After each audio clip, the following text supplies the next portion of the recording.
അധ്യായം 107 അൽ മാഊൻ മക്കയിൽ അവതരിച്ചത്.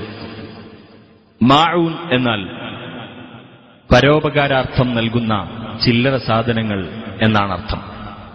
7-ാമത്തെ സൂക്തത്തിൽ ചില്ലറ പരോപകാരങ്ങൾ പോലും ചെയ്യാൻ വിസമ്മതിക്കുന്ന ആളുകളെക്കുറിച്ച് പരാമർശിച്ചതുകൊണ്ടാണ് ഈ അധ്യായത്തിന് ഇപ്രകാരം പേർ നൽകപ്പെട്ടത്.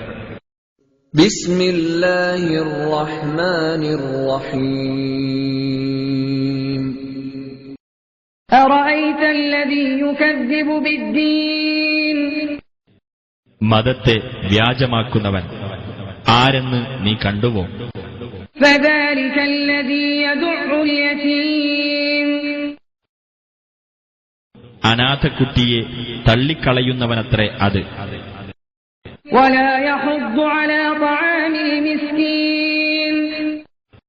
പാവപ്പെട്ടവന്റെ ഭക്ഷണത്തിന്റെ കാര്യത്തിൽ പ്രോത്സാഹനം നടത്താതിരിക്കുകയും ചെയ്യുന്നവൻ.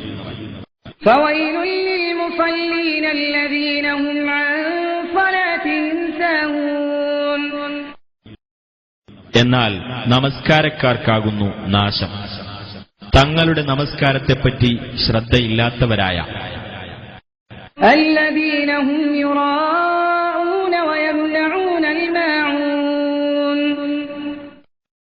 ജനങ്ങളെ കാണിക്കാൻ വേണ്ടി പ്രവർത്തിക്കുന്നവരായ, പരോപകാര വസ്തുക്കൾ മുടക്കുന്നവരുമായ.